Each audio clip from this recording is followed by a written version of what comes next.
All right, everybody.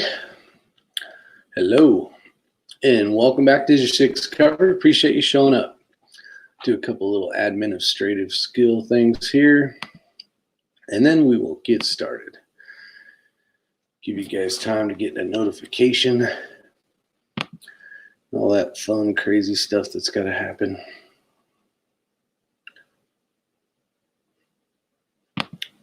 Today is raining, so when it's raining outside, you got to find things to do inside. So let's click this button here. Save that. And we'll have some fun. Now, I have noticed that a lot of YouTube channels are doing the new gun ownership stuff. And I haven't watched any of them because I wanted to give you my opinion before I go out and watch those things. So I can see a bunch of you guys have showed up. Razor JB, Bad Billy 429, TB, Jackson, and Wayne so far. Appreciate you showing up. So we're going to have a little fun, chat a little bit, see what everybody's up to, and due to the fact that we are supposed to stay home and stay safe. What up, Danny? It makes it nice for us to communicate via the broadcast of YouTube. So we first things off. So there's a lot of people that normally aren't gun owners out there, kind of worried about the way things in the economy are going and world chaos per se. Not that it's chaotic, but it may be getting chaotic fairly shortly. And they've been running out wanting to buy stuff. Hey, Julia. And it seems like there's a lot of people that normally don't go out there buying firearms. Now, are they buying the right firearms? Who knows? Depending on what gun store they go to and their availability and what they have available, they may be buying something that they really wouldn't have bought, even if they wanted to pick up a gun on any other normal circumstance. Now, local gun store here, Assurance Arms. I talked to him quite a bit, one of the owners, and he's been saying that a lot of things have been flying off the shelves. He's had record sales for the most part, and with that said, owning a gun company like that's good for him. But not having the availability of the stuff that he wants, maybe to sell because it's already been sold out, is part of the game there. So running out of inventory quickly, per se, as he said. A lot of people, I think, when they buy their first firearm, and it sounds like most of you guys out here kind of preaching to the choir, but there may be some people that jump in later, whatever the case is. My phone's dinging. Let me see. I did invite a few people. Oh, okay. All right. Daily Shooter's wife's not feeling good, so he's watching the kiddos. And Resist the Tyranny's at work, so that's good. He's at work. El Gato Grande, what's up, buddy? Are you working today? If not, you're a fairly new gun owner per se, or a fairly new concealed carry owner, I should say. So maybe you might want to jump on here as well. But some of the things that people don't understand as they go out, they purchase a firearm. And for YouTube out there, this is not a firearm. This is a piece of paper that has been laminated. So when we run scenario drills, you can move these around the targets, and these are the bad guys, basically. But they go out, they buy something that maybe doesn't fit them properly. Maybe it's something they got a suggestion on that wasn't really a good suggestion. Maybe they figured out you are working, Mr. Grande. And Mr. X-String's calling me. You guys really know how to stop this show, don't you?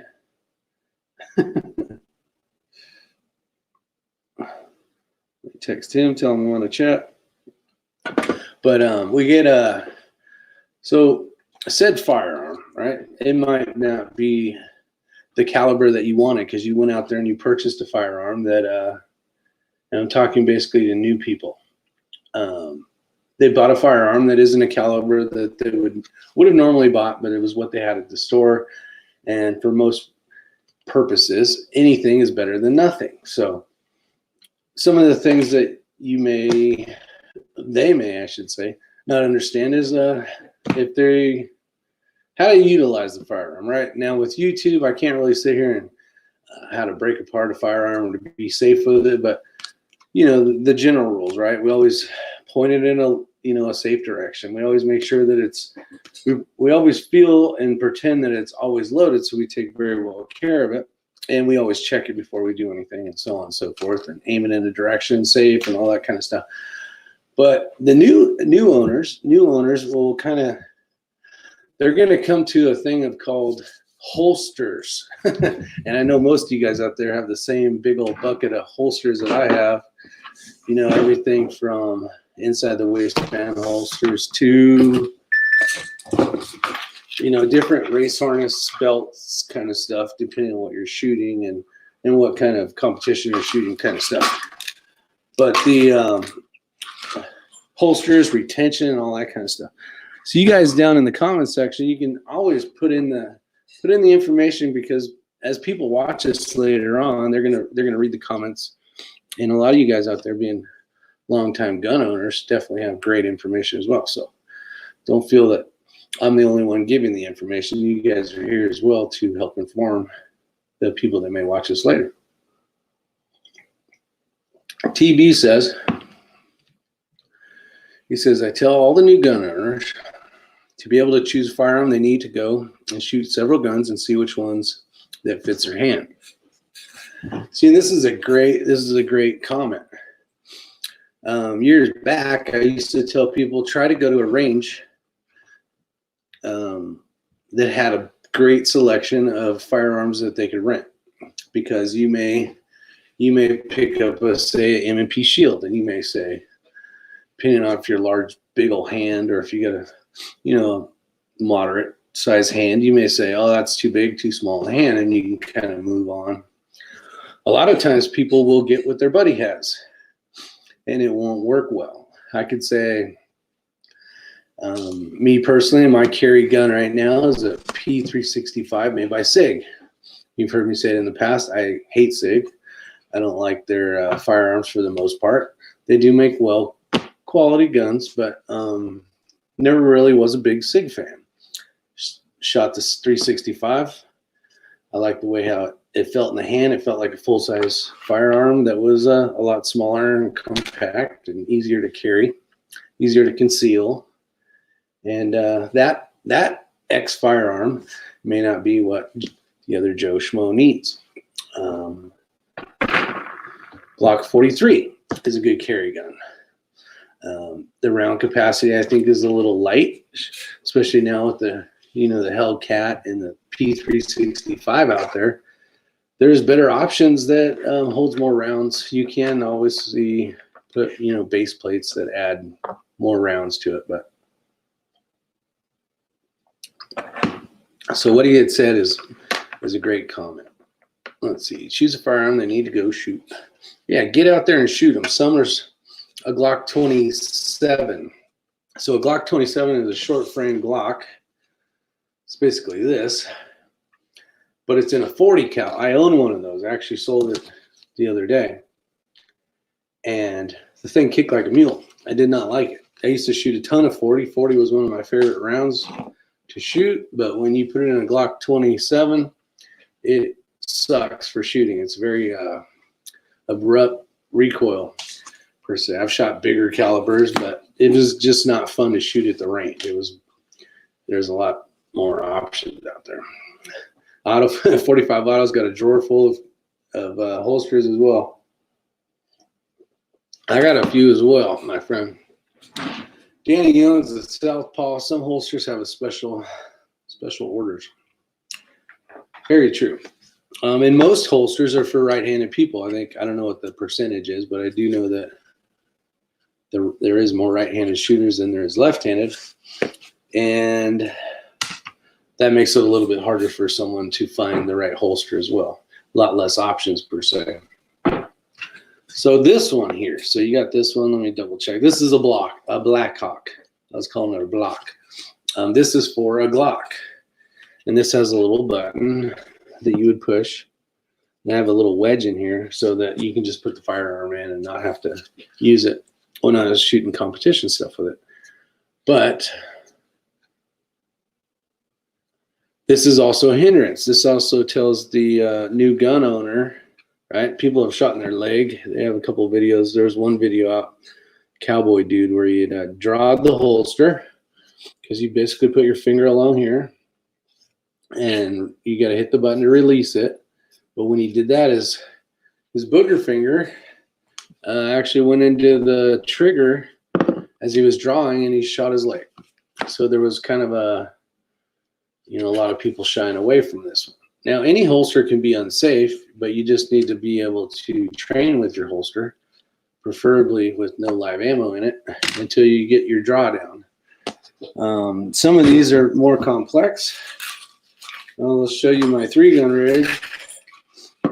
You got to do an extra thing. It's got a hood on it. So if I'm running from stage to stage, or from position to position with a shotgun or a rifle, and I want to make sure that my pistol does not come out and fall on the ground, because that would be unsafe and it would disqualify you for a match. But you can have other precautions. So they do make different styles. I have a Safariland. They're all over the place. But basically there's one, which is like a law enforcement one, where you have to actually open the hood and then hit another button in order for your gun to come out. That, not so much good for competition stuff, but it would be better on the law enforcement side of things. Some of the holsters like this just have retention from going in there and basically being tensioned down. This holster is kind of it's an all-purpose holster. The reason why I bought it is when you review a lot of different firearms, especially like YouTube, to try them out, this holster will hold a lot of different firearms. But this one is it says operator.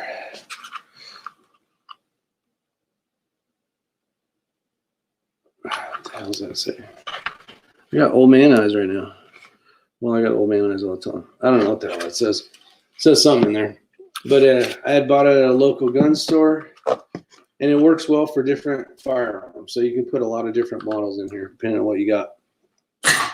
Some of the things are belt.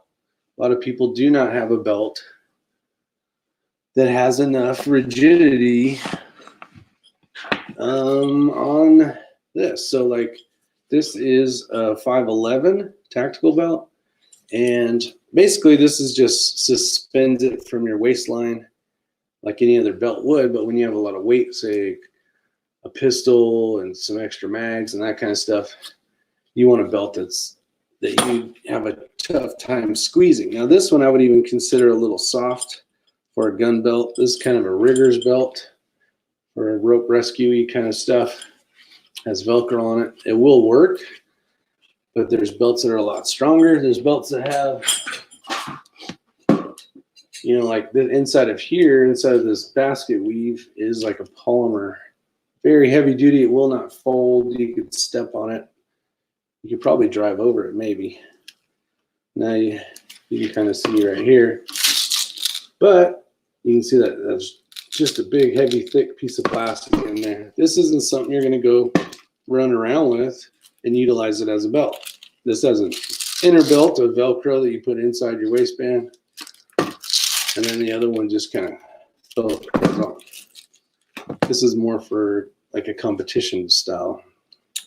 But kind of back to gun basics, right?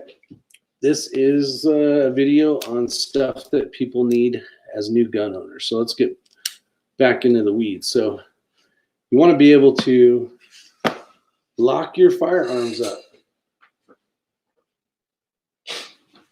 And in order to do that, you got to have some type of lock. Now, your gun comes with a lock. I think it was a federal law. I'm not sure. What's up, Jerry? That it must come with some silly, stupid. I got a bunch of those things laying around here somewhere. Oh, there's one there. you basically got to have a lock of some sort. So as the gun manufacturer, they just go find out the cheapest little dumb lock you can get, and you basically have to slide this open. So this would be open, so you'd be able to see inside of the gun right here. And you take this thing and you got to feed it through, and now it's inside of the firearm like that. And that's how you would safely lock your pistol.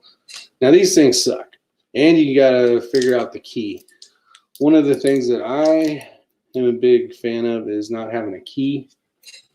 I like having a combination, because what happens to keys, everybody? Even your car keys. Have you ever said, man, what did I do with my car keys? If you've ever said that, hit the thumbs up button. Being Grand Thumb right now.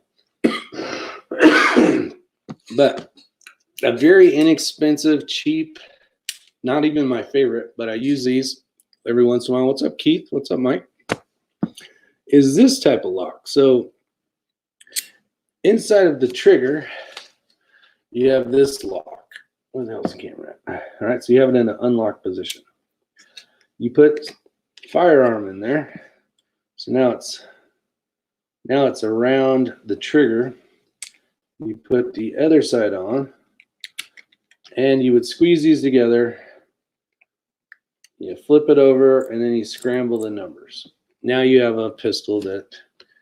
Now, I'm not saying these are great locks. I'm just saying that this is a little bit better and a little bit easier to get to than finding that key to the one that came with your firearm. So this is option one. Let's call it option two, because obviously there's this option. Usually most gun people, they grab this thing out of the box and toss it in the trash because they're very shitty made. I could probably break one of these very simply by, whacking it with a hammer a few times. Maybe that'll be a video. Then you got this style box, and I used to use this one a lot. This used to fly with me when I'd go from California to North Carolina. You got to make sure you got a concealed weapons permit if you're going to carry this concealed when you get to said location. So make sure you got reciprocity if you do have a concealed weapons permit, wherever you're going to go.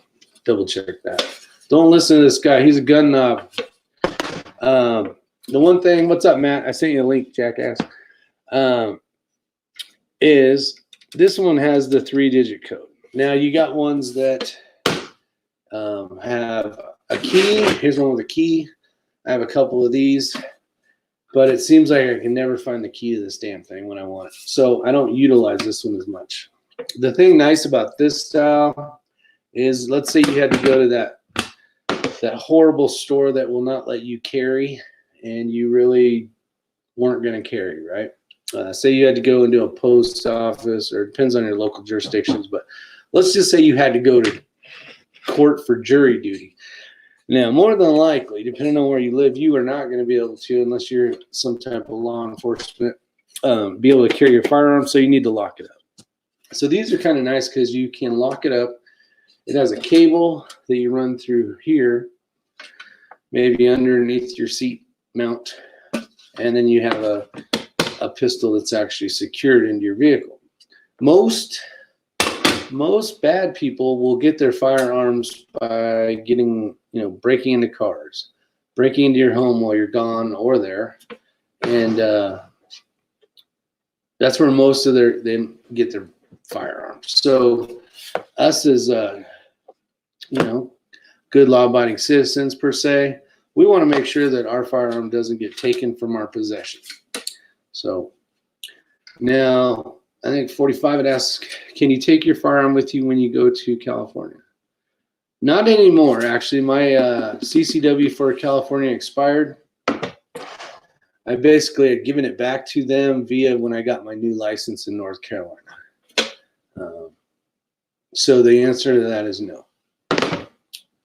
But with that said, that's fine, because I can carry in, I think it's 37 states compared to I don't know, it was like 15 less or something like that. I didn't time. Oh, TB over there timing people out. We got let's see. So the combination lock's a good one. Now, if you look up here, and we're kind of going from really shitty to a little better, moving our way up. So let me get all these holsters out of the way.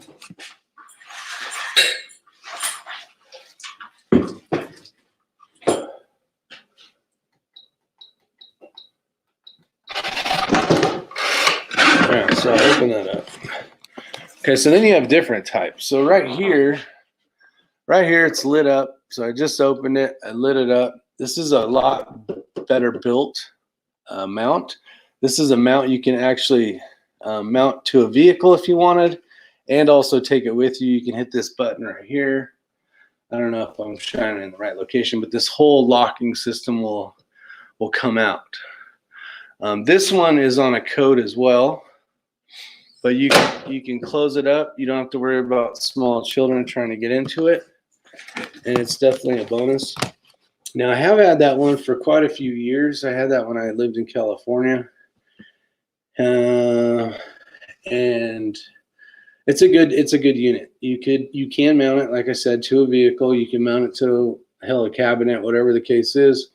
The people could rip, if I had a burglar in the house, no, they could rip it off the wall, but getting into it would be tough.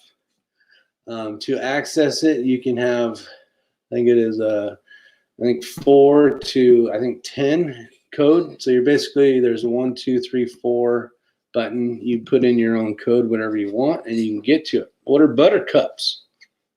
Buttercups. And it makes it nice. So now we're kind of moving up. Now, obviously, if you have I used to have a really beautiful, well, a couple of them, really nice gun safes when I lived in California.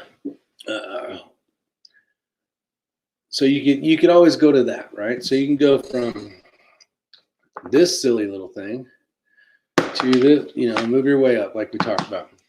The biggest thing as a new gun owner is, I think, if you don't know what you're doing, definitely go out and get professional training. It'll definitely help. Understand all the rules of safety and all that kind of stuff. That's very important. And a lot of things is when you go to purchase one, say you haven't gone to the store yet, some of the things, and I'll have these guys comment, and you'll get some good ones, is what things not to do when you go to a gun store, right? There's a lot of things that people cringe on when they see new gun owner or people thinking about purchasing their new firearm at a gun store. First off, go into the store. It may be a little intimidating, but you don't need to let it look like it's intimidating. You always see like the people that walk in. I spend a lot of time at a gun store just from hanging out, talking to the employees and the owners. And you see a lot of people go in there and you can tell that it's probably their first gun they're picking up because they're very nervous. Things you'll need depending on your state is you will need your driver's license. If you have one, your concealed weapons permit. And depending on what state you live in, you may need a gun permit. You may need 2 to 3 different types of identification. I know in California it keeps getting worse, but I think the last time I bought a firearm in California, you had to show, before I had my concealed weapons permit, which is quite a long time ago now, but you needed some type of either bill. So you needed a driver's license with the correct address on it, or you needed the little paper that showed your new address, and then you needed some types of mail that basically showed it. So like your registration for your car, so lots of stuff. So you got to jump through those hoops depending on what your state and local laws are. But you go in there, look around, maybe search online, look on YouTube for maybe something that you're interested in, right? Instead of having no clue, no idea of what you're doing, as far as what kind of firearm you want, whether it's rifle, shotgun, pistol, whatever the case is. Do your research. Get a little information before you go in there so you don't completely look like an idiot. And then ask one of the salesmen or salesperson that ask if they have that model that you're looking for. If they don't, ask them if there's something comparable that they may suggest. And then that way you're kind of in the lines of whatever you're picking, maybe price value or whatever. Now, when you get the firearm, they're going to say, would you like to see it? So here's my paper. Let me take my lock off here. Here's my paper firearm. They're going to check it. They're going to inspect it. Or they should inspect it. God, I hope they do. So they're going to take it out from underneath the glass thing. And more than likely it'll have that little metal thing that the barrel's in. And then, hey, Les. And then they're basically going to open the slide. They're going to pull the slide back. They're going to inspect it to make sure there's no round in there, no round in the magazine, whether it's in or out, depending on how they do theirs. And then they're going to hand it to you. So now you're going to have the firearm, and they're going to hand it to you, hopefully, where they're not, like, if you guys are the people, the new people, and I'm the gun owner, salesman, I'm not going to point it at you as I give it to you, right? So I'm more than likely going to be like, okay, here you go. Muzzle pointed down in a safe direction, right? Now I'm the guy at the counter that's never had one of these before, or not very comfortable with the firearm, whatever the case is. Thanks, Papa. Figured I might as well. Now I have the firearm, so I'm going to grab the firearm, but grab it, take good hold of it so you don't drop it, right? You don't want to drop it, especially because it's usually glass right here. You might have to buy a gun and a big old sheet of glass. And then you need to confirm that it is also unloaded. So depending on, since I have a semi-auto piece of paper in my hand, you would also, depending on if the slide was back or not, you would also inspect and make sure that there is no bullet down there in the chamber and there's no magazine in it. Or if there is a magazine in it, make sure that you don't see a bullet sitting on top of the magazine or one in the chamber. Then with that said, now you may want to actually check this thing out. You want to get a nice good grip on it, feel if that grip is feels good in your hand, right? And say you want to kind of check out the sights. So you guys now are the salesman, and this is what happens a lot. This guy or gal is going to be basically pointing right at you, being the salesman. Okay, so first off, that's a complete no-no. You never point a loaded firearm at a person or anything you're not willing to destroy. All right, so I see maybe there's a couple people over there shopping. There's, but over here there's no one over here. So I can grab this pistol now, and I can I'm still pointing it in a safe direction down at the ground, but now I can visually inspect the sights. Maybe I like the sights. Sights are nice, right? Okay, I can deal with that. But now I want to feel the trigger. I want to feel maybe the triggers. Well, at this point, I don't know. I want to know what it feels like. So then I'm going to go ahead and I'm going to rack the slide. Now, if I rack the slide and there's a magazine in it, it's going to stay back. So now I need to hit the button and bring it forward. Now I can pull on the trigger, right? Or I can take the magazine out, put it on the counter, rack the slide, and now I can go ahead and, after confirming it was unsafe or safe, I can test the trigger out. So in order to test the trigger out, and I know everybody in here already knows this crap, but basically you had pulled the trigger and now the trigger isn't in the back position.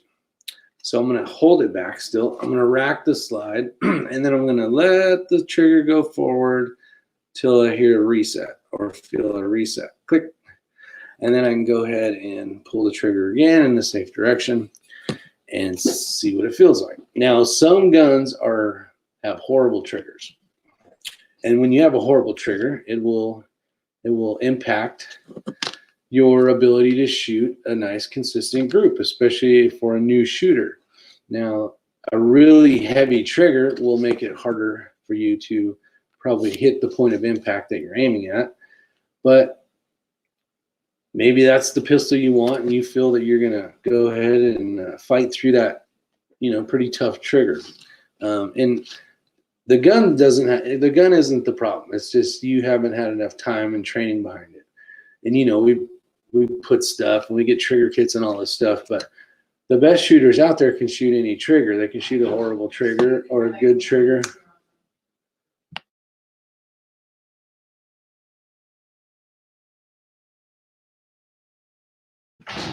So depending on that trigger, right? Now there is, as a new shooter, there is triggers that are a little bit better, and it will make your shooting abilities, appear to shoot better. But let's see what you guys say here. I'm trying to talk to my cousin into getting a Canik SF 9mm. I've been trying to help her by letting her shoot mine. See, and that's a good thing. Once they're so familiar with your gun, Danny, and and she actually gets, it was a she, right? Yeah, her. When she gets her pistol, it's going to be just like riding a bike again. Everything, the controls will all be the same, and she'll feel very comfortable with that one. So that's awesome, man. Let's see. Jerry says, number 1, read owner's manual. Number 2, buy a cleaning kit. And number 3, buy more ammo. 4, get some training. 5, practice. 5, practice. Yes, for sure. So you can't really practice, and Jerry said it right, you cannot really practice something if you haven't been trained on something, right?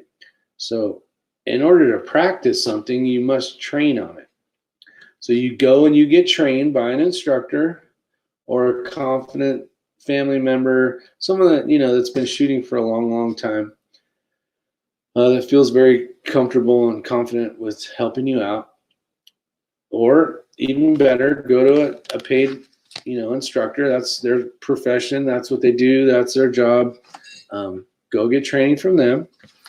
And then once you get that training, you can go back to the range. Go to the indoor range, go to an outdoor range. Maybe your buddy's got a shooting range set up, whatever the case is. Then go get training for sure. The owner's manual. Now, I will tell you, most men, me being one of them, don't read owner's manuals unless item X is either not working correctly or item X has a button of some gizmo gadgety something or other, and we don't know what the hell it is. So Jerry says, read the owner's manual. That is a huge thing. I think most men, I think women are probably way better at this, will go out and read the owner's manual and stuff. And it kind of goes back to the whole directions joke that has been around for 100 years, We will drive around and be lost for 20 minutes or so before we'll, and your wife or girlfriend or whatever would be like, just get direction, Of course, now we got phones that tell you everything. But back in the day, if you're old enough, we would drive around and try to figure it out ourselves. Right, Tim?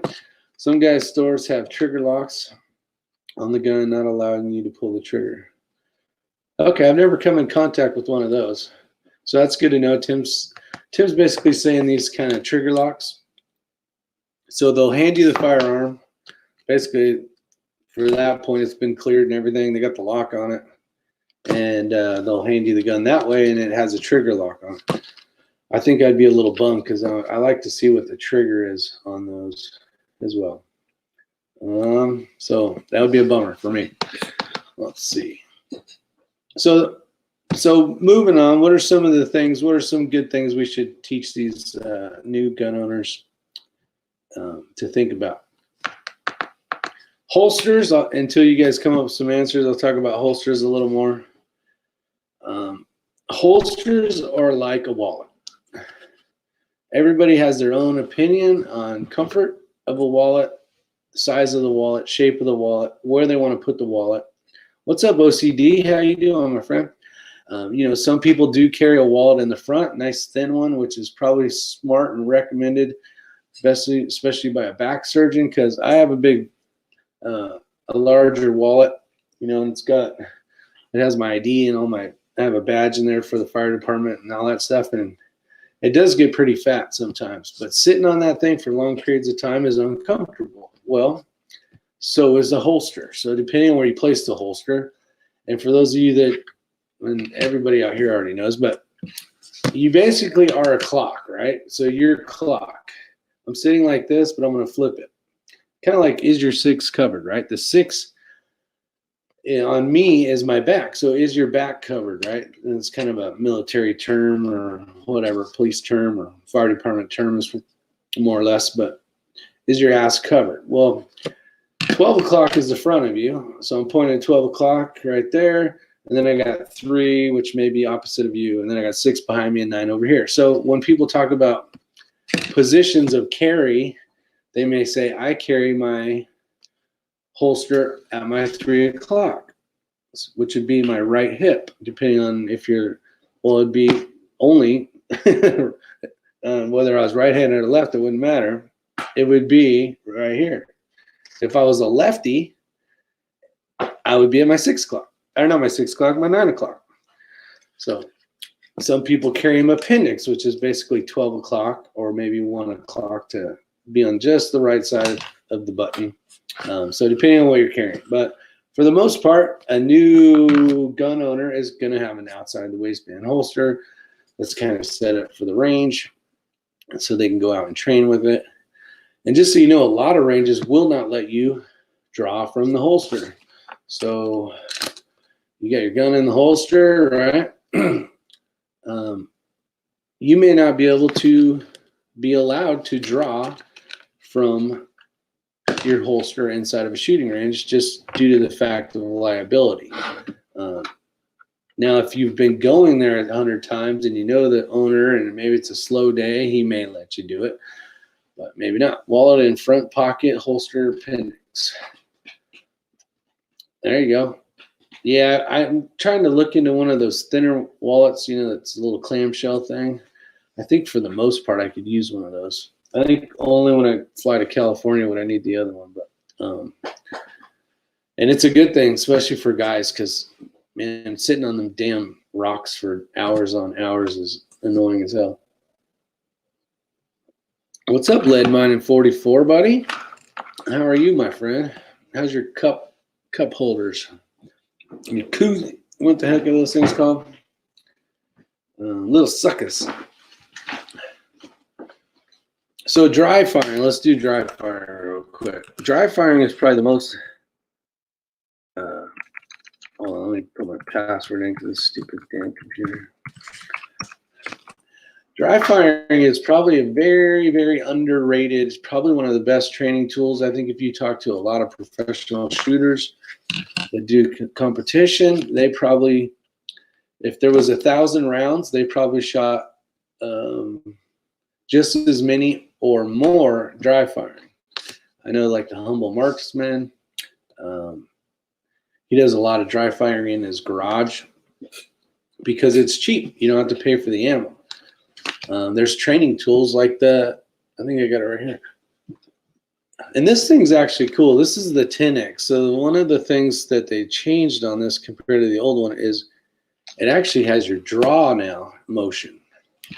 So it tells when you're drawing your firearm if you're doing it the way it should be, basically. And then afterwards, when you shoot, the muzzle rise comes up. And does your muzzle rise come like this, kind of like an infinity thing? When you go to your next shot, are you making like that infinity symbol? Or are you coming straight up and straight down, straight up and straight down? So it gives you a lot of data. And not only does it do that, it'll give you some drills. Basically, you Bluetooth this to your phone, you download the app. And then this tiny little piece right here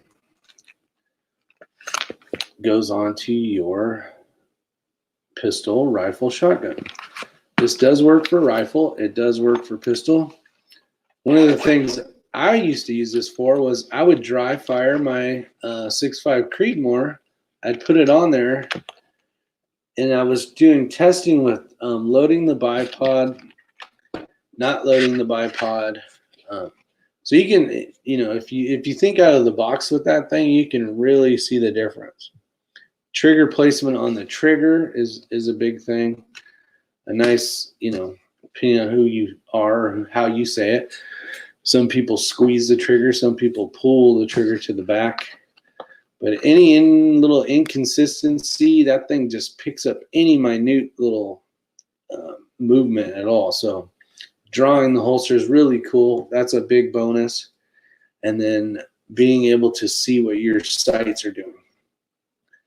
Not so much your sights, but it is your sights because it's coming up and you're waiting for it to flatten out again. And if you have the wrong spring in your gun, say you're trying to build a competitive competition thing, and, is the recoil spring too heavy where it's dropping the nose of the gun down after it's firing? So instead of going from here and it fires and it comes back, too much recoil, the springs, it's dipping it down. So you can do a lot with that. Definitely gives you great information. And then it has a lot of little training things on the app, which is kind of cool especially for new shooters. But it is kind of pricey. I don't remember exactly what it was. But it was like maybe $2. But they do make different models. So if you don't want to worry about drawing, that kind of stuff, you can get the basic model. I think it's a lot cheaper. Some of the things, so firing a pistol, right? Grip. So you're the new guy again, and I'm preaching to the choir. I know this already. So you want a nice firm grip on the gun, and you want your hand or your palm up as far as you can go, up into basically like the beaver tail, or depending on what kind of gun it is. So you don't want this. You don't want to grab the gun like this. You want to bring that webbing all the way up, nice and high. It'll help manage recoil a lot better. If you have it like this, it wants to do this more. So it's basically leverage or fulcrum. So up here is higher, you're less recoil. And then the thing that people do that is an unfortunate thing, but back in the day, they would watch those old detective movies, right? And those old detectives that never really shot. And it was kind of a teaching technique back in the day, long time ago, actually. But they would kind of cup and saucer the bottom of this thing. Well, that's not the best way to manage the recoil, because the recoil, the thing that's moving is this slide back and forth. And it's generating energy from the bullet basically coming out here, and it's doing this. So if I'm down here, I'm not doing as much as if I was up here holding, holding the other side of the pistol. So that's basically a grip you would want. Go to YouTube and find the grip on how to grip a gun correctly, and they'll show you all about it. Some other things. What are some other things, you guys, that would help some of the new shooters out? Because there's so much to learn, right? And it's think of the new shooter. Maybe it's the person that just became pro Second Amendment. It's their first gun. That's kind of what we're getting into. Hey, Jackson. Thanks for the motivation, Rick. I finally drug all the stuff out to clean. So now I'm cleaning guns. Nice. Perfect day to clean guns, man. It is raining here. That is part of the Weaver stance. They teach the tactical turtle now. Yeah, see, in the tactical turtle, anytime you, and I'm not some crazy instructor, so just take it for what it is. The tactical turtle is not, in my opinion, the proper way to shoot a pistol. Now, if people are shooting at you, maybe that's the tactical ninja way. I don't know. I don't normally have people shooting at me, at least not on Wednesdays. So for the most part, I'm pretty good. Today's Tuesday, so anything could happen while this chat's going on. So the tactical turtle, as far as I know, is this. Let me see if I can do this.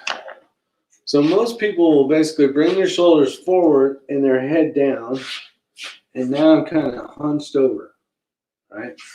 If you look at professional shooters, Jerry Mitchell, hell, any of the good shooters, they're basically leaving everything normal. They're not bringing their head down to shoot. They're bringing their gun to their eye.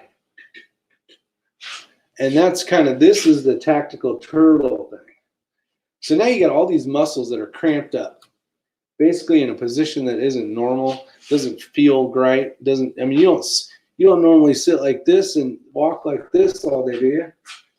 So it's very uncomfortable up here by I think, what are these called? The traps? I don't know. All this gets all cranked up, and then your whole day of shooting sucks because now you're all in this weird cockeyed position. If you see a target, engage the target by just if you're the target, I'm not going to go like this. I'm just going to go like this. I'm not going to do that. I don't need to. I'm just going to bring my gun to my eyeball and then shoot. All this is wasted time per se. That's my 2 cents.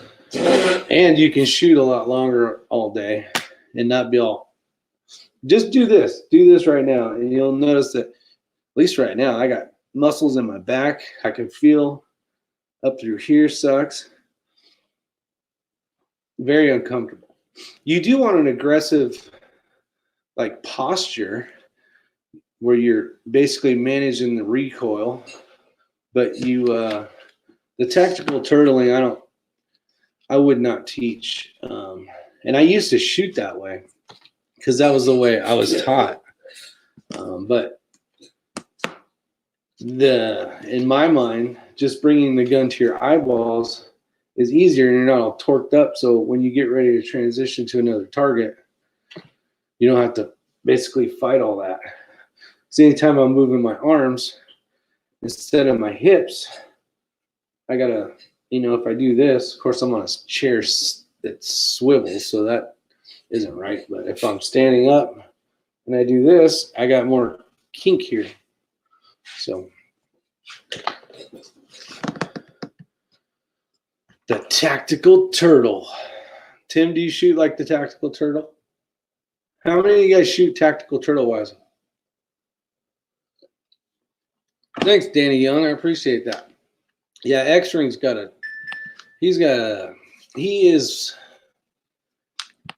he's a very well versed instructor per se. He has the ability to teach well. There's a lot of people that know the information, but they're unable to teach it. Kind of like me. I know the information, but I wouldn't consider myself someone that would go out and teach everybody. I mean, I could do it, but he has a way of speaking that eases the shooter, a new shooter especially. Rick, do you lock your elbows? No. There's a different, like a lot of people do this. A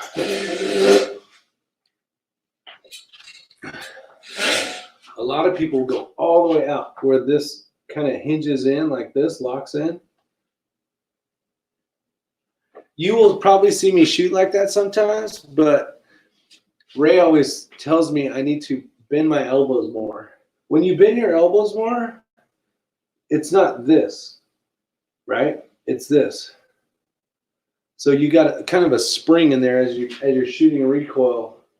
It's doing this instead of when you lock out, it does this. You got more of a shock. So I try to do where it's not locked out, bring it in a hair, and then you got your suspension here it's doing this, but when you end this way, watch, so my V, if I go this way, this would be, so if a wider V is stronger compared to this would be not as strong, right? Not so much strong, but more, not balanced. What the hell's the word I'm looking for? I don't know. I think you guys know what I'm trying to say. The stance is wider. So instead of this, see how thin that is? To this, I got a little more width, so my balance should be better. That's my 2 cents on that. So So good question, Orion. Some people shoot very close. I think when you go to competitions, you'll see people. I think especially the red dot guys. They don't really need to. They're not looking through two sights. They only need to see through their one, and they're getting faster shots because it's not this straight arm long thing. You got a little more suspension per se in there. I use the word suspension kind of like it's absorbing the shock is what I'm trying to say.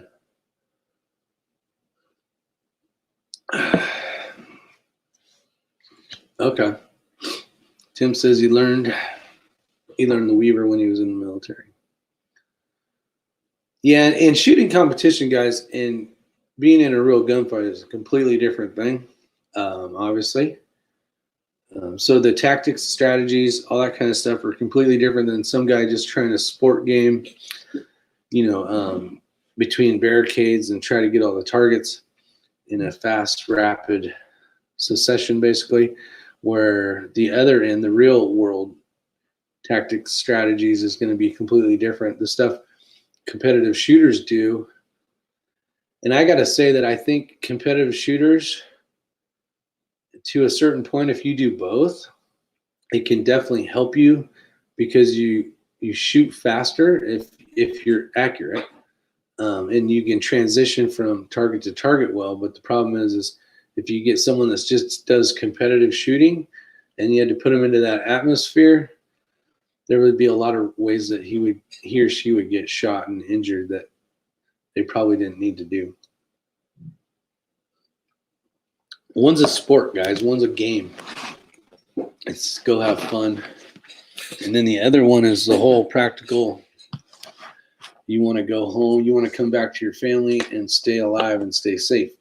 So it is a different deal.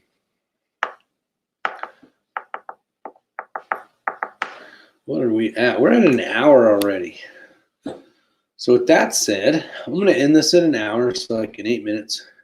This will be plenty of information for the new owner to try to regurgitate and figure out. Hopefully there's some information in here that helps.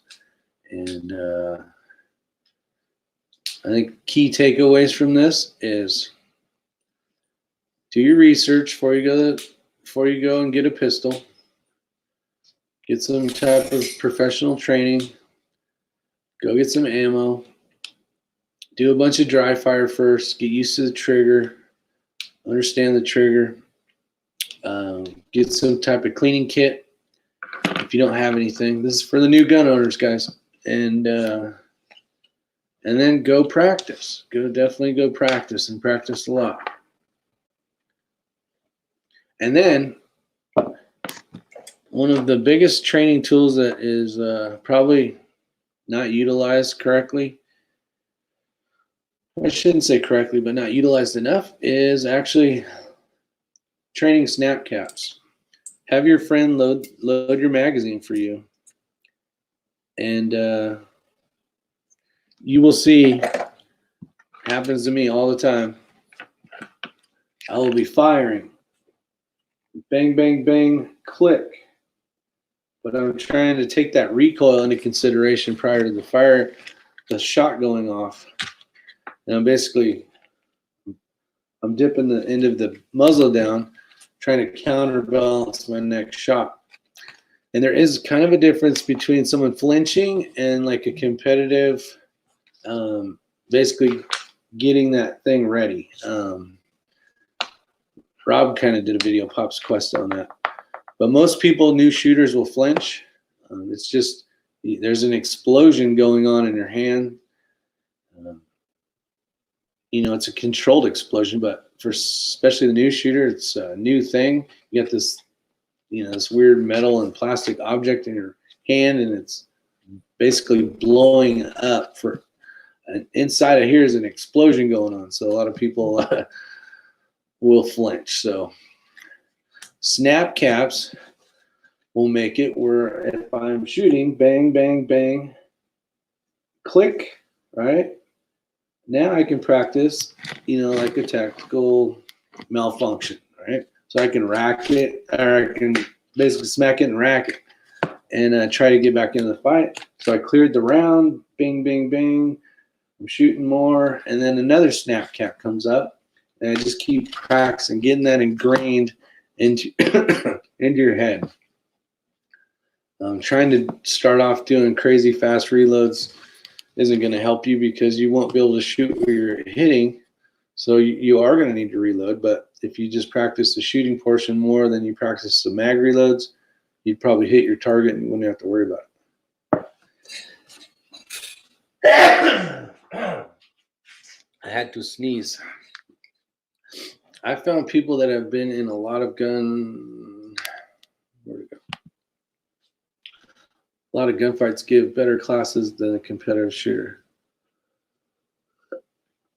It depends what you're trying to do. So a good example may be John Lovell. John Lovell, right? He was a door kicker, badass. He's got a great channel, Poet Society. You guys probably seen it. He's going to give you information on that world of stuff. Now, if you're trying to, depends what you're trying to do, right? Say you want to go shoot, you just want to be proficient. I think for the most part, that super generic basic class in the beginning, you're going to get the same information from either or, because it's all about grip. And I would probably say that whether competitive shooting or badass tactical, and when I'm saying badass, I'm talking about our military guys and gals. So badass just works for me. Those guys in my mind are badass. So there's two sides of it, right? There's the game side, then there's the real life, red blood holes in your in your body. A lot of the stuff can be put together, but depending on what you're trying to do, tactical or competition, it is going to be different. So for the most part, though, a generic, basic, like cheesy, and I'm saying cheesy, let me take that back, not cheesy. Very basic, very limited information class is going to be what the first new gun person needs. About pointing it in a safe direction, finger off the trigger, guns always loaded until you inspect it, blah, blah, blah. All that kind of information doesn't matter who's teaching it per se, meaning the badass military type of person or a competitive shooter, I think. Same safety rules apply to both. Yes, I agree, Tim. Very true. They are two different animals for sure. Because on the tactical side of things, it's going to be probably a lot different. If you go to a competitive shooter, he's going to teach you how to go from, putting your weight over here so you can, take off to the next target. Now it can kind of be the same if they needed to take off to the next barricade they can hide behind or whatever the case is. But it's going to be more around competitive shooting, I think. So with that said, you guys are awesome. And I'm sure I'll be seeing you guys soon or shortly or sometime later. I'm trying to get a friend of mine, Brian. He owns Gulch Gear on here. We'll talk about his new products he has released. He does camouflage. He used to work for Pixel Industries for Disney. Pixar, I should say. He was the one that did a lot of the drawing stuff and all that kind of stuff. But he's an artist, and what he had done is he had basically figured out a way to transpose things. Well, I'll let him give you more information on it if I can get him on here. But the camouflage that he does is, in my mind, completely different than what you would normally see out there. I have seen some people basically trying to, I don't want to use the word copy it, but you can kind of see it. His stuff is very wet. Not wet. It's like droplets. I don't even know how to explain it without showing you. We'll leave that one for another one. Keep you guys on the hook. How's that? So you guys take care, be safe. And for most of you guys out there,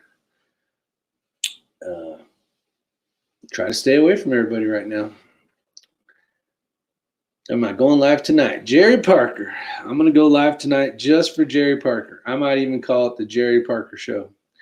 Let's see. 67 Rebel says, is there a company that rates these gun classes and their instructors? A lot of BSers out there. No, but that, you know what, that would be actually really cool. So say you only knew YouTube, right? I guess we're going to go longer here because this is a good question. You know, and there's a lot of YouTubers out there that teach classes. It depends on what you need. So like a lot of people don't like James Yeager. James Yeager is he's kind of more rough around the edges per se. Then you got like John Lovell, who's in my mind extremely on the other side. And don't get me wrong, I like watching some of James' stuff. And being in the fire service for 30 years, I could probably handle being yelled at, you know, like a drill sergeant. And I don't even know if that's what they do because I haven't been to the class. But just his persona, you know, he's rough around the edges, which is fine. He does a lot of cussing and kind of stuff on his videos. So I would basically assume he's that way in person, right? That's what we would hope for. Hopefully people on here are being not who they are. I'm sure that does happen, but like if you see like Warrior Poet or basically John Lovell's, he seems a little more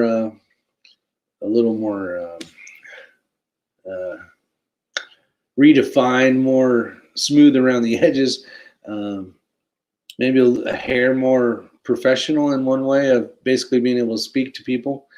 And then another one is like Reed Hendrich. He used to work for Yeager, but he is definitely he's a different beast when it comes to that. I would say he's more of the Lovell side. Seems more sincere, more, and I don't mean anything bad about that. I'm not trying to say that he's a bad instructor because he's not. He teaches tons of great classes. I'm sure I've heard nothing but good stuff from it, but I think Reed Hendrich is a little more maybe in the middle between John Lovell, Reed Hendrich, and James Yeager. But there's companies out there. There's probably tons of companies, and I don't know if they're on YouTube or not, but that would be the way. I would be available after 9. All right. Sounds good, Tim. Yeah, he's more charismatic. I can't even speak today. Charismatic. That's not right. I can't say it right. Yeah, Jackson's right. John is a very good teacher. They all are in their own way, I'm sure. So with that said, we're going to end this, damn it. I'm going to go eat some pizza before it gets cold. See you guys later.